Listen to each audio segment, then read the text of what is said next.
everybody, and welcome to Full Court MACtion, where you're granted full access to the best in Mid-American Conference men's and women's basketball. We're near the midway point of conference play, and the Akron men's team hasn't lost a game in the MAC yet. Some new faces have been key for the Zips' early season success, and they're proving once and for all there really is no place like home. Great job. Congratulations. You guys were awesome. Thank you. It's pretty cool that guys that fit who we are and what we're doing, and not just on the basketball court in terms of how we play, but who they are as people that are from here, we're able to come back and be a part of this. Family. That was really it. Like, the fact, this is the most I've ever been home in 3 years, as far as just seeing folks, people coming to see me. It's from the standpoint of I could go home, they could come to me, and like I said, you get home the same day, you get home in an hour. That's not bad, 45 minutes if you're really pushing it. So I didn't realize how much I really missed my family and being around them until I got back here. Coming back home made me realize how special that is to be close to your family, because in Wichita, I probably see my family like twice a year, and then it would be for like short stints. Like coming back home from winter break, I only be home for 2 days, and then that's a long flight. So being able to really see my family whenever I got the time is a great feeling. We saw Seth play when he was a freshman, Obviously he was at St. Vincent, St. Mary for a while, and then finished up at Lorraine. So we've known about him for a long time and watched him play in high school, watched him play in AAU. I want to say that was my first or second offer.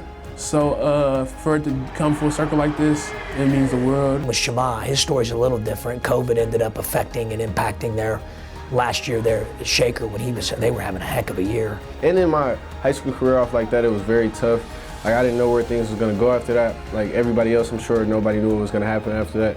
Coming back home, being able to play in front of these fans, in front of my family, it's a great feeling and a blessing for sure. We're all close, man. A lot of us really grew up playing against each other. Yeah. Just on AAU circuits and stuff like that. And then too, we just bond, man. We just bond. We try to hang out all the time and, do stuff like that. So when you do that, off the court, it makes on the court easier because you want to play for your brother. I love the story about Enrique Freeman, native of Cleveland, Ohio. Went to Akron on an academic scholarship. He was not going to play basketball. He left a year ago as the Mid-American Conference Player of the Year. We've been really blessed. Every guy that's played for us that's exhausted their eligibility other than our walk-ons has went on to play professional basketball for at least 1 year. Every day they put on my desk how Cheese and Jackson and Castaneda and Ali and Greg and Sammy and Reek and all these guys that we've had are playing. And they're playing all over the globe.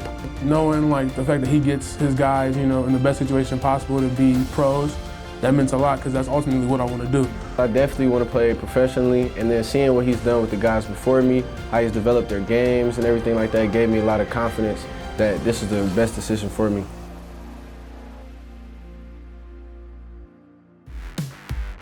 As we take a look at the men's road to Cleveland standings, Akron took control of the top spot by defeating Miami on Saturday in Akron. Redhawks now fall to second place. Ohio and Toledo both close behind at 5-2. Eastern Michigan is also above the 500 mark at 4-3.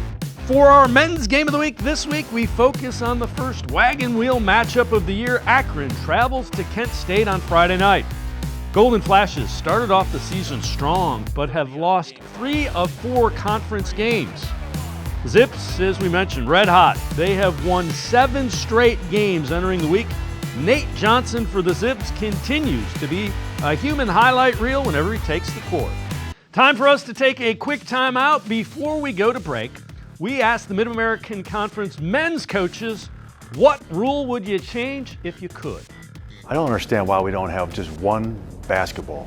We have a Nike ball, we have a Spalding ball. Why can't we just agree to have one basketball for every team in the country? If I could change a basketball rule, I would go to 4 quarters. We would be like everyone else in the world who plays organized basketball instead of having 2 halves. I don't know if I'd invent a new one. Maybe I'd steal one from Europe and be able to goaltend the ball when it's hanging on the rim. I think I'd establish a commissioner of college basketball. I think I'd try to, where we operate independently. We make up our own rules, just kind of like a smaller version of the NBA. Standardizing the clock, at least, to FIBA rules, where maybe we play in quarters. I would give guys 6 fouls. Well, not really inventing a rule necessarily, but I would love for, college basketball to adopt the 24-second shot clock. I think we'd go back to the way that charges used to be called. I think taking a charge is probably the most selfless act you can have on the court. I would take from hockey the subsystem where you can sub in and out on the fly. If I was making a rule change, I would change the game, the men's game, to 4 quarters.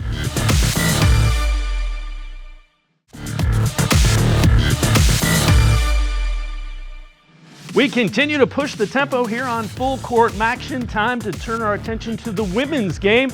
Let's welcome in Fred Shamil. He is the head coach at Bowling Green, was an assistant under Dawn Staley at South Carolina. Coach, your second year at Bowling Green, what did you learn at South Carolina under Dawn Staley that you want to bring to the Bowling Green program? Yeah. Winning isn't an accident. It's something that you strive for every day. It's more about the details and the everyday grind than it is just showing up on game day. Being prepared and working through the nuances of the game and being consistent is a big one. Holding yourselves accountable and working through difficulties, because every team's going to have them, whether it's injuries or offense or defense. There's going to be bumps in the road, but staying the course and above all, the entire team being on board with one single vision, one single mission. So 16-5 a year ago in your first season. Have you seen the growth as you go into the second? And then also kind of a follow-up to that. When the Falcons are playing the way you want them to, what are we seeing on the court? Yeah, I would say that the growth was, that happened in the summer when, we actually got started and people weren't looking at me like I had 2 heads when I was, throwing verbiage at them and different breakdowns. So we've come a long way that way. I think we're all on the same page. For us, it's the consistency part. I think we're a really, really good team, for one of the better teams in the MAC for about 3 quarters, and then there's a quarter there where we just kind of let go of the rope. So we're trying to figure that out. What it looks like when we're really rolling, I think, we're playing fast. We're moving the ball, high amount of assists on field goal rates, and defensively we're extra effort, guarding the ball, taking away the paint, and then finishing plays, rebounding and pushing. That's when we're really good, is when we can get in transition. So Lexi Fleming, 4 years ago, was MAC Freshman of the Year, and she's battled injuries the last couple of years. Cost her all of 2021, most of 2024. She's scoring about 13 a game for you. What have you seen from her? How important is she to what you want to get done at Bowling Green? Yeah, she's resilient. That's what I've seen from her. She's, you're not going to tell Lexi she can't come back from an injury. You're not going to put a timeline on it. She's going to push through that. She's going to get every blockade she has moved out of the road and go 100 miles an hour. What she means to our team is it's you can't exactly put a number on it, because she's leadership, she's energy. She's a great example of who Bowling Green is. She's blue collar. She's exciting. She plays with, her heart on her sleeve. She's just, she's a great player, but I think, her motor and her determination and the way she treats her basketball game is the way that she treats her life. And I think, her future is going to be very bright just for those reasons. Coach Fred Shamil, thanks so much for the time and the insight. Best of luck to the Falcons as they continue through Mid-American Conference play. Thank you very much. Appreciate your time. Time to take a look at the Road to Cleveland women's standings. Ball State, the lone undefeated team on the women's side of things. Buffalo and Kent State right behind the Cardinals at 6-2. Toledo and Western Michigan are 5-3. Miami and Central Michigan are sitting right at the 500 mark. Our women's game of the week takes us to Kalamazoo, Michigan on Wednesday as the Broncos host Buffalo.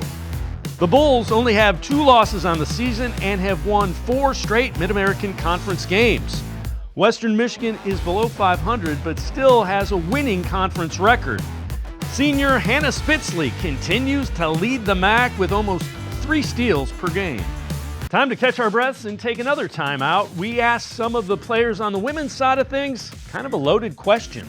What are some of your road trip essentials? If I had to pick one road trip snack for the rest of the season, it would be fruit snacks. And not Welch's, not Mott's, but the Walmart brand with the smileys. Popcorn, white cheddar popcorn. Rice cakes. I would say Cheez-Its. Give me some Skinny Pop. If I could pick one road trip snack for the rest of the season, I would probably choose granola bars and peanut butter. Takis.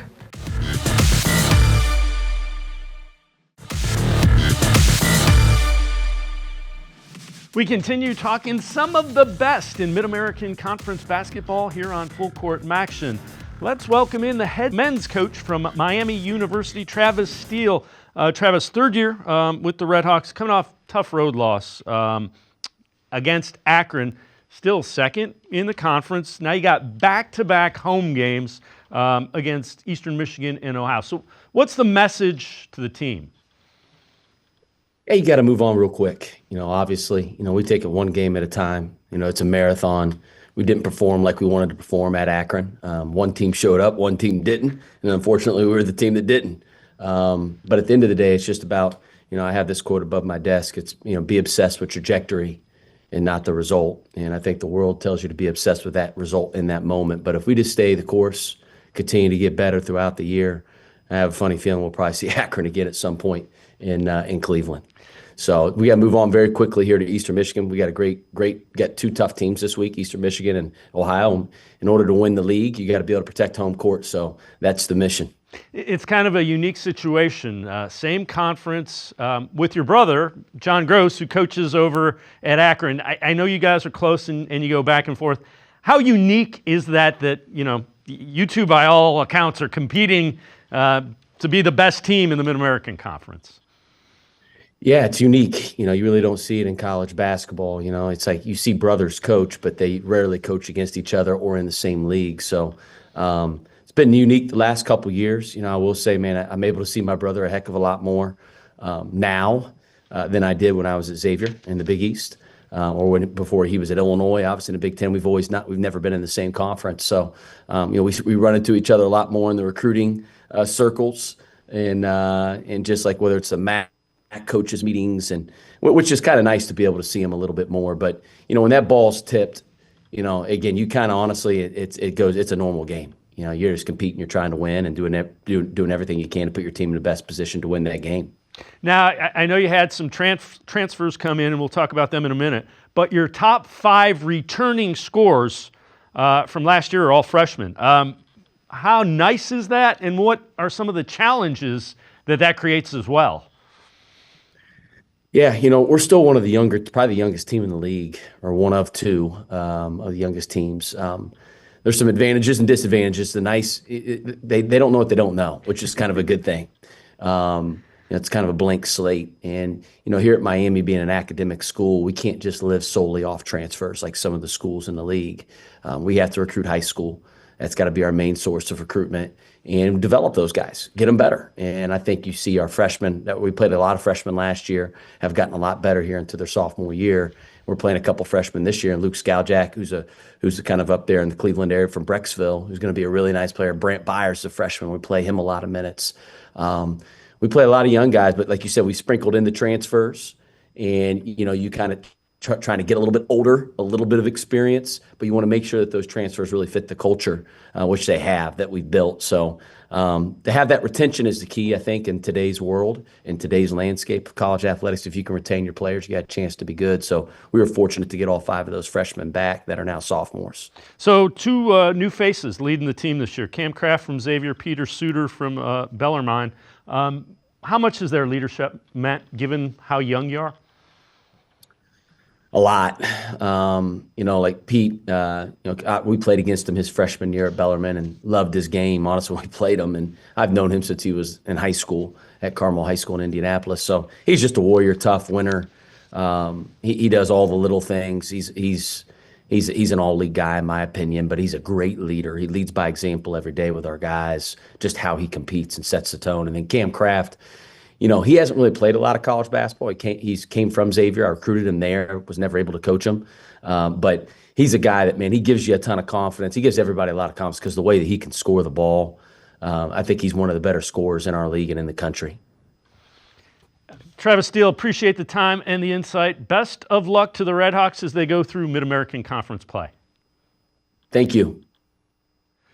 On Saturday, Central Michigan hosted the toilet paper toss tradition as the Chippewas took on Western Michigan.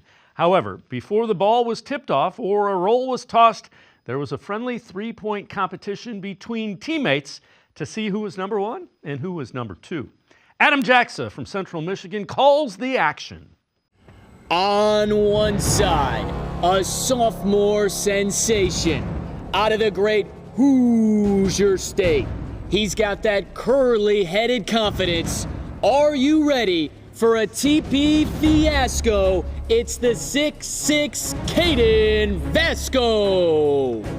And his contender, the Sitch on Pritch. He's a Sooner State star. Tulsa Tough, hoping to be the wipeout winner. It's true. He's 6'2". We know, you've heard, it's Anthony Pritchard. All right, gentlemen, here we go. In 3, 2, 1, toss the TP. And we're off and rolling. And Pritch is on the board. He's got number 1. He's beating Caden. Oh, we're tied up 1-1, 2-1. Caden's in front. Pressure on Anthony Pritchard here. Oh, we're tied.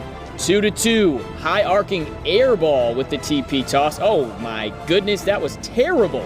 There's another one. Caden's in front. Under 10 seconds to go. 4-2 Vasco. 5 seconds left. Vasco's got it. 1 second to go. That's it. Roll it up. It's over. Caden Vasco's the boss of the 3-point TP toss. We're going to step aside for a quick timeout. When we return, we travel to 2009 and remember the run of the Ball State Cardinals.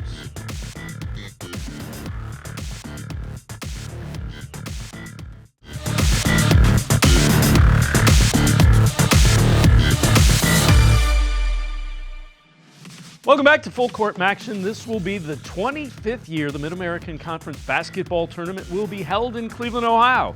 For our tournament time capsule, we look back to the improbable run of the Ball State Cardinals back in 2009. 10 seconds to go. Great pass by McDonald down the lane. Horsher Green up and in. Kelly Packard's Cardinals took down Bowling Green in the championship 55-51.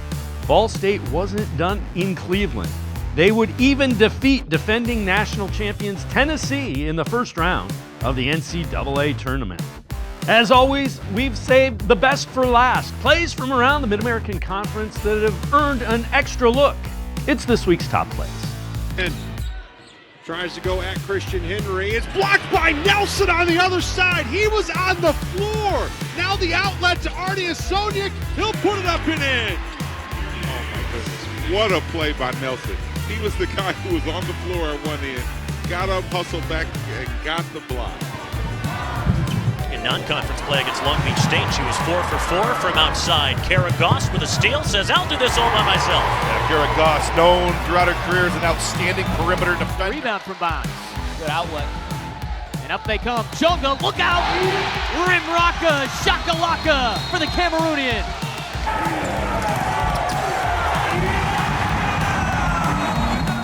And Cecileko on the bench right now. Turnover. Tabling, steps into a three. Wicket! Again, and yet another offensive board. Sable in transition for three in front of the bench, and he scores again. Are you kidding me? 5 straight threes from Ryan Sable, and it's a 10-point lead. He took a spill in the process, but he was able to grab another one. Sable with 20 points on 7 of 9 shooting, 6 from downtown. Rest between games and when to push them, when to pull back. What a move! Oh, you're kidding me. Allie Becky, a spin cycle inside to kiss it off the glass and draw the foul. She said, game on, let's go. And the emotion is flowing. Gotta love it. Look at the skill here, behind the back, just graceful touch through the lane. And still loose and picked up by Absaro, ahead to Cooper. Cooper jams it down! Two-handed jam by Makai Cooper. The little guy can get up. He's got 5.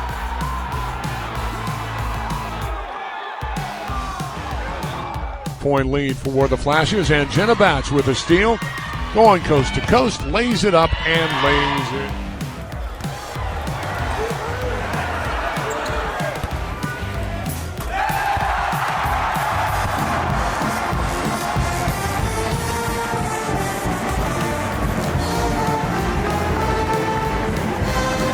That's all we have time for on this edition of Full Court MACtion. Hope to see you back here next week. Same time, same place.